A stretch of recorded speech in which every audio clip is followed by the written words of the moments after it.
Hello everyone, welcome back to a online solution. कैसे हैं आप लोग? तो आज आपके लाए हूँ बायोलॉजी का वेरी इंपॉर्टेंट सवाल।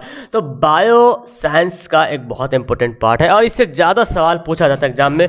मतलब कि तीनों चैप्टर में देखा जाए, मतलब बायो, फिजिक्स, केमिस्ट्री में, तो बायो का वजन थोड़ा ज़्यादा होता है, ठीक है। तो इसको भी थोड़ा सा ज़्यादा ध्यान देना है। एंड सब्जेक्टिव क्वेश्चन तो आपको बहुत ही ज़ोरों शोर से पढ़ने हैं, नहीं तो फिर आप सिर्फ ऑब्जेक्टिव से काम चलाएंगे नहीं, बल्कि काम चलाओ नहीं बनना, बल्कि एकदम ठोस बनना है, ठीक है ना। तो आइए स्टार्ट करते हैं। अगर आपने अभी तक मुझे फॉलो नहीं किया इंस्टाग्राम, टेलीग्राम, तो टेलीग्राम पे जरूर फॉलो करो और ये वाला बटन जरूर प्रेस करना एंड बेल आइकन प्रेस करना एंड सबसे पहले तो लाइक वीडियो जरूर करो। तो चलिए स्टार्ट करते हैं। और यहाँ पे मैं आपके लिए पाँच सब्जेक्टिव क्वेश्चन लाने की कोशिश कर रहा हूँ। ये जस्ट लाइक आपका होमवर्क है, टेस्ट है।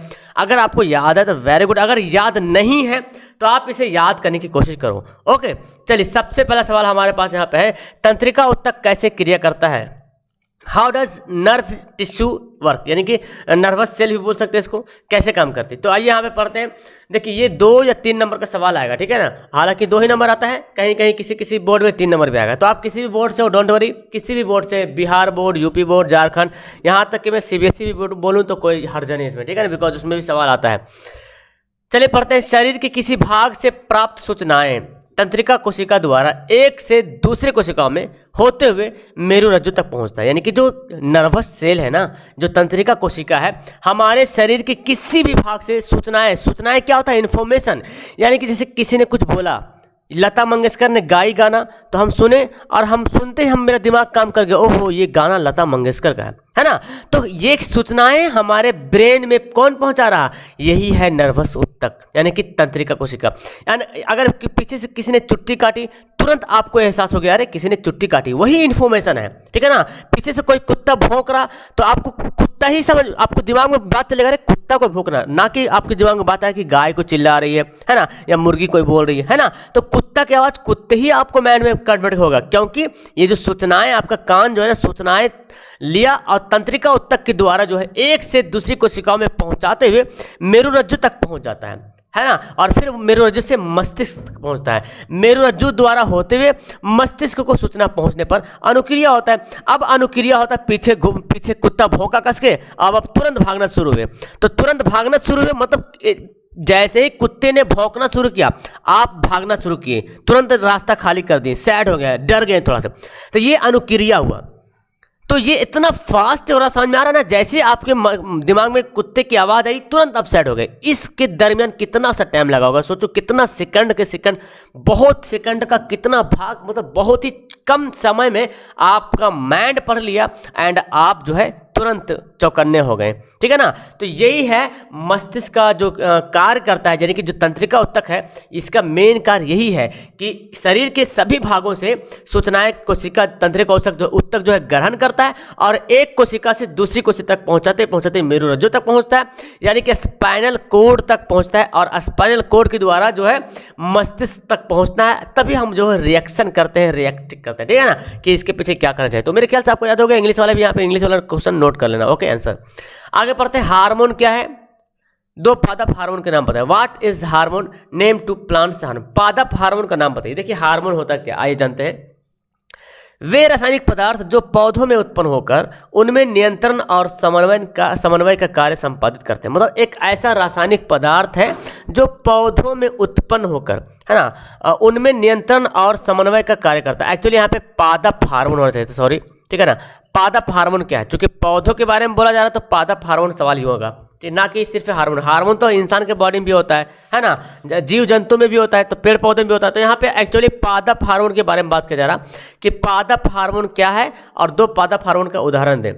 तो वे रासायनिक पदार्थ जो पौधों में उत्पन्न होकर उसमें नियंत्रण और समन्वय का कार्य करता है। मतलब नियंत्रण मतलब कंट्रोल करता है कि कितना बढ़ना है, कितना फुलंगी निकलना है, कितना पत्ता होगा, कितना मोटा होना है, समझ में आ रहा ना, फल निकलना है, फूल निकलना है, पौधे का रंग हरा होना है या पीला होना है, फल पकना है, यानी मतलब उसका जितना सारी बातें सब कंट्रोल करना। सेम इसी तरह से मनुष्य के बॉडी में भी हार्मोन होता है। कोई बच्चा नाटा हो गया, कोई आदमी लंबा हो गया, कोई पतला हो गया, कोई मोटा हो गया, किसी की आवाज़ ज़्यादा भारी है, किसी की आवाज़ थोड़ा सा कम है। ये सब हार्मोन की वजह से, ठीक है ना।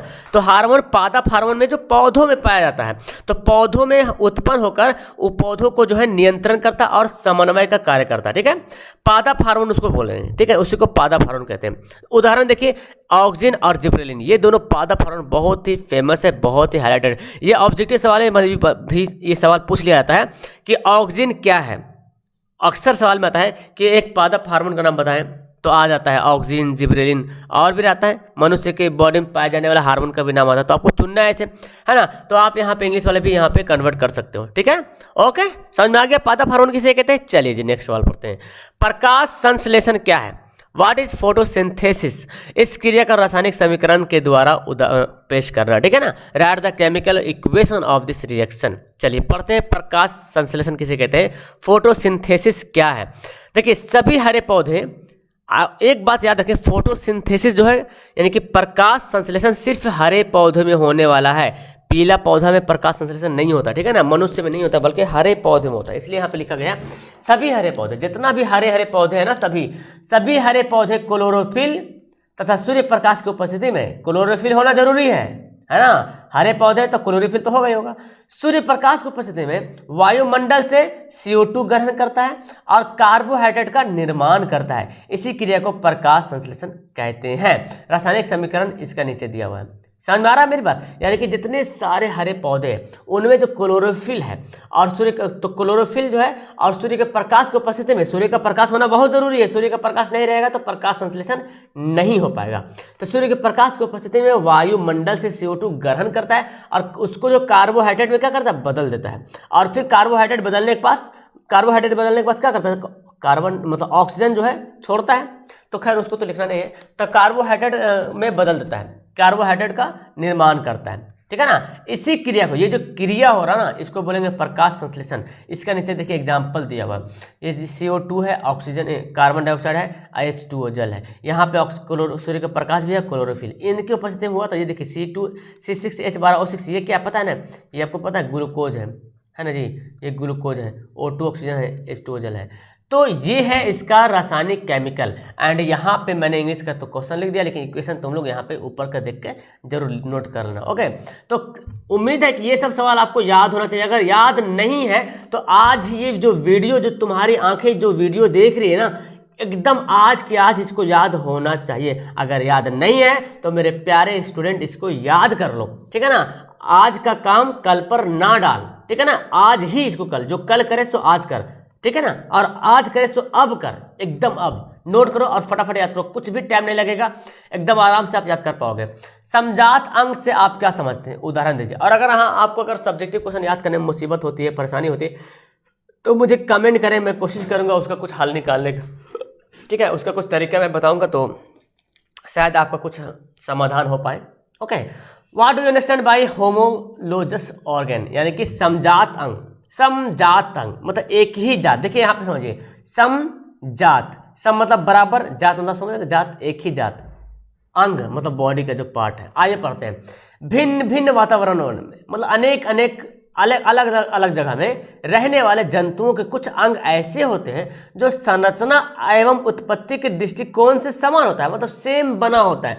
हाथ जैसे बॉडी का जो पार्ट है ना, बहुत कुछ ऐसे जानवर होते हैं जिनका बॉडी का पार्ट जो है एकदम सेम होता है, मतलब संरचना दृष्टिकोण से समान होता है। संरचना भी सेम है, उसका उत्पत्ति का जो दृष्टिकोण है वो भी सेम है, लेकिन इनका कार्य अलग अलग होते हैं, है ना। इस प्रकार के अंग को समजात अंग कहते हैं। समझ में आ रहा समजात अंग। समजात अंग मतलब वैसे जीव जंतु जिनके अंग जो है, जिनके अंग जो है संरचना एवं उत्पत्ति की दृष्टिकोण से समान है। वैसे जीव जंतु जिनके अंग संरचना एवं उत्पत्ति के दृष्टिकोण से समान होते हैं, लेकिन उनका कार्य अलग होता है। मतलब बॉडी का बनावट सेम होगा, है ना। कुछ कुछ अंग ऐसा है जो मैच कर जाएगा दो जंतु में, लेकिन उसका काम अलग है। कोई उस हाथ से, उस अंग से कुछ और काम कर रहा, और जो दूसरे जंतु है उस हाथ से कोई और काम कर रहा। जैसे देखिए, मेंढक, पक्षी, बिल्ली तथा मनुष्य के अग्रपादों में पाए जाने वाले अस्थियों के अवयव, ठीक है ना। तो देखिए, अच्छा मेंढक देखते हैं, मेंढक का हाथ कितना छोटा सा रहता है ना। वो और मनुष्य का हाथ लगभग सेम मैच करता है। उसका मेंढक भी छोटा सा हाथ देखेगा तो लगेगा यार ये तो आदमी की तरह, बड़ा करके देखेगा तो जूम करके देखेगा। और मनुष्य का हाथ, तो दोनों काम अलग अलग है कि नहीं। मनुष्य अपने हाथ से बहुत सारे काम करते हैं, मेंढक का क्या काम है तो यहाँ पे देखने को मिलता है, ठीक है ना। और एक आता है कि मनुष्य का आगे हाथ और कुत्ते का अग्र पाद। कुत्ता का जो आगे वाला पैर होता है ना, हाथ की तरह लगता और वो हाथ से क्या करता है, खाता भी है।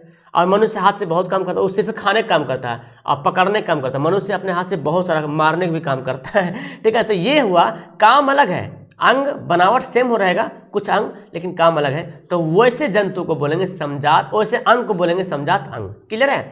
चलो भाई यहाँ पे इंग्लिश वाला नोट कर लो फटाफट फटाफट। तो यहाँ पे 4 सवाल हो गया क्लियर। अब पढ़ते हैं 5वां सवाल। जीवाश्म में क्या है, व्हाट इज फॉसिल, जैव विकास प्रक्रम में के विषय के बारे में क्या बतलाता है। जीवाश्म है क्या, है ना, जीवाश्म क्या है, चलिए जानते हैं। प्राचीन काल ऐसे कई जीव पृथ्वी पर उपस्थित थे जो बाद में समाप्त या विलुप्त हो गए, है ना। प्राचीन काल में बताया जाता है, साइंटिस्ट बताते हैं कि प्राचीन काल में बहुत सारे पृथ्वी पे ऐसे जीव थे जो बाद में समाप्त हो गए, विलुप्त हो गए। वर्तमान में वह मौजूद तो नहीं है, वैसे अनेक जीवों के अवशेष के चिन्ह पृथ्वी के चट्टानों पर पाए गए। मतलब पृथ्वी के चट्टानों पे उन सभी जीवों जो विलुप्त हो गए थे, जो पहले प्राचीन काल में जो बहुत अलग अलग टाइप के जीव थे, है ना, जो विलुप्त हो गए, तो अब जो है वर्तमान काल में उसका जो है ना अवशेष पता चलता है, उसका कुछ निशानी कुछ मिलता है, चिन्ह पता चलता है पृथ्वी के चट्टानों पर। पत्थरों पर ऐसे जीवों के चिन्ह को जीवाश्म में, है ना। तो पत्थरों पर ऐसे जीव, यानी कि पत्थरों मतलब समझ रहे, पृथ्वी के जो परत पे जो चट्टानों पे जो निशान है ना, तो वैसे निशानों को ही जीवाश्म कहते हैं। जैसे हमको मिला गड्ढा, कहीं कहीं खोदाई किए, ठीक है, कहीं खोदाई हुआ, खोदाई होने के बाद पता चला कि यहाँ पे कुछ ऐसा, कुछ अलग सा नज़ारा देखने को मिला कि यहाँ पे लगा कि कुछ ऐसा जीव था जो धंस गया, उसका बॉडी का पार्ट की तरह निशान दिख रहा, तो वो है जीवाश्म। उसे क्या बोला गया, जीवाश्म बोला गया। जीवाश्म के अध्ययन से जैव विकास के प्रमाण मिलते हैं। आर्कियोटेरिक्स एक ऐसे ही जीवाश्म है, एक नाम है, जिनमें रेंटिलिया तथा स्वीज, यानी कि स्वीज मतलब पक्षी होता है, दोनों के गुण पाए जाते हैं। इनके अध्ययन से यह पुष्टि होती है कि रेंटिलिया एवं एजीव होगा, ठीक है ना, का विकास एक ही पूर्वज से हुआ है। मतलब 2 टाइप का ऐसा जीव है। तो खैर आपको इतना नहीं भी लिखेंगे चलेगा, आप अगर यहाँ तक लिखेंगे, यहाँ तक भी लिख देंगे काफ़ी है, ठीक है, यहाँ तक लिखेंगे काफ़ी है। जीवाश्म किसे कहते हैं, यहाँ तक भी अगर आप लिख देते हैं तो बेहतर है। अब यहाँ पे इंग्लिश वाला है भाई, तो इंग्लिश वाला इसको फटाफट नोट कर लो। ओके, तो हमारा 5 क्वेश्चन हो गया है समाप्त। तो मैं जो आपको 5 सवाल यहाँ पे लाने की कोशिश कर रहा हूँ, तो आप मुझे कंफर्म पहले करोगे नीचे कमेंट करके, सर रियली में वाकई में मैं इस सवाल को याद कर ले रहा हूँ या आपको रियल में याद है, ठीक है ना।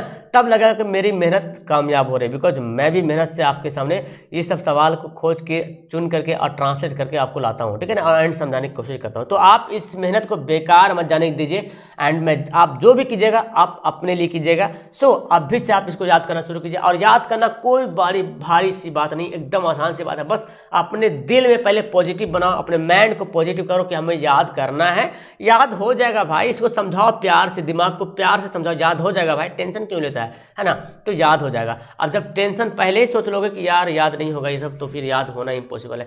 तो फिलहाल करते हैं वीडियो को लास्ट। और अभी तक जिन्होंने वीडियो को लाइक वाइक नहीं किया तो फटाफट लाइक करो, एंड चैनल को सब्सक्राइब करो। जो न्यू स्टूडेंट है, यहाँ पे आपको daily science, social, math, Hindi, Sanskrit वगैरह सारा कुछ क्लासेस चल रही। थोड़ा सा भी बीच में डाउन है, लेकिन वो भी क्लासेस चालू हो जाएगी बेहतर तरीके से। ओके, दैट्स ऑल, मिलते हैं नेक्स्ट वीडियो में। That's all, thank you everyone, bye bye.